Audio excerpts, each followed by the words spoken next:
Assalamualaikum warahmatullahi wabarakatuh.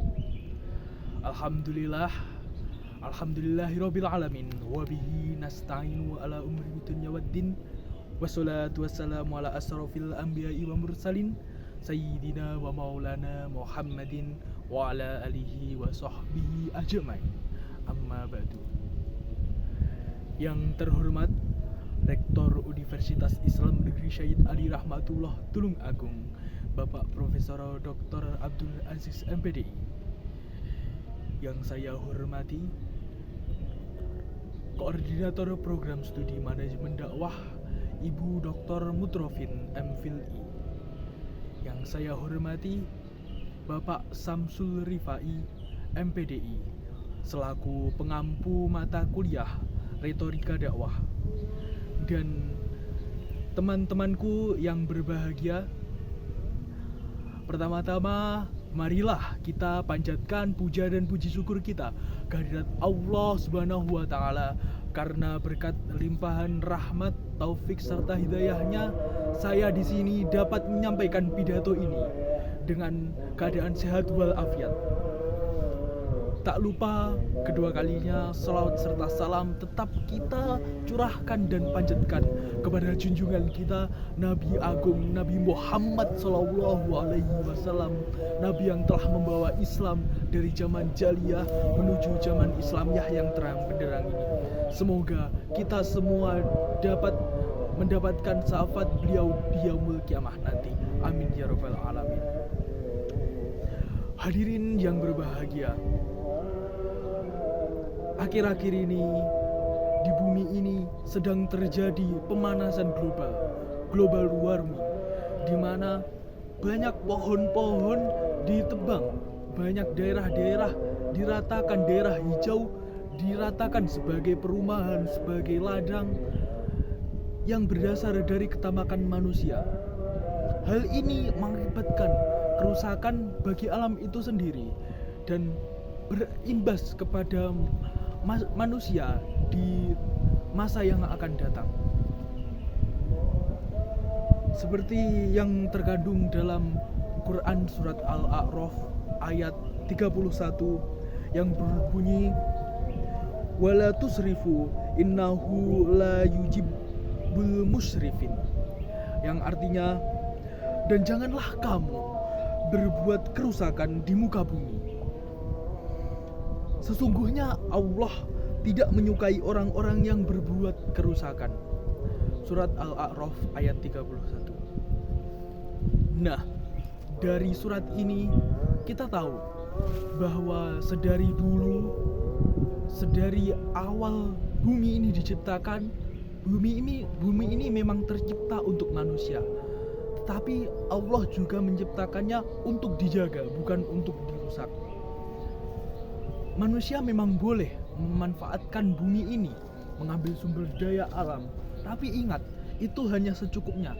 Kita tidak boleh mengeksploitasi bumi ini hingga kehabisan sumber daya, yang nantinya efek besar akan berdampak kepada anak turun-temurun kita, di mana bencana alam akan menunggu mereka.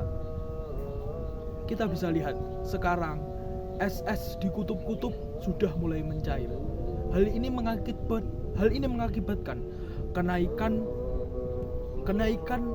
tinggi air laut semakin meninggi, di mana kita bisa melihat contohnya di Jakarta.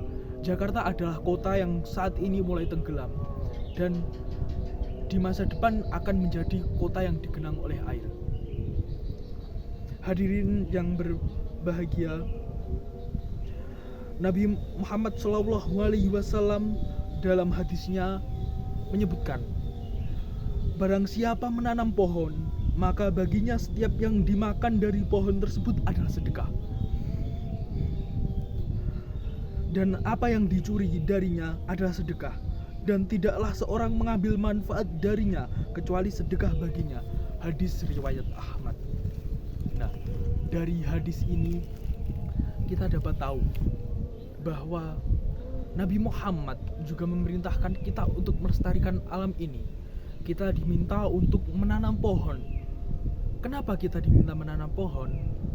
Karena pohon adalah salah satu sumber bagi kehidupan manusia. Kita bisa melihat di mana batang dari pohon bisa diambil manusia sebagai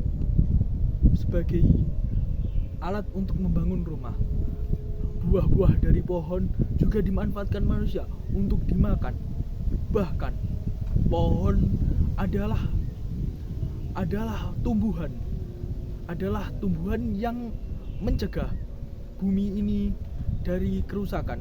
Contohnya, kita ini ada di pegunungan, di sini banyak pohon. Tapi jika pohon ini digunduli, kita bisa melihat gunung ini akan terjadi kelongsoran karena tanah-tanah tidak diikat oleh akar-akar yang ada pada pohon. Dan juga di sini adalah tempat untuk penampungan air, di mana pohon-pohon ini akan menyerap air. Jika air ini tidak diserap, maka niscaya pada musim kemarau di daerah ini akan sangat kering dan tandus. Hadirin yang berbahagia, sebagai manusia, kita harus tetap menjaga alam kita. Kita tidak boleh merusaknya. Walaupun banyak orang di sana yang merusak alam, kita bisa memulai dari diri kita sendiri. Kita bisa mulai dari menanam pohon, membersihkan sampah-sampah yang terbuang terceceran, tidak membakar tempat secara sembarangan, tidak menyebabkan pemanasan global. Nah, dengan itu kita bisa terus melestarikan alam untuk anak cucu kita. Semoga apa yang saya sampaikan barusan dapat bermanfaat untuk kita semua. Saya akhiri, wabillahi taufik wal hidayah, waridho wa inayah.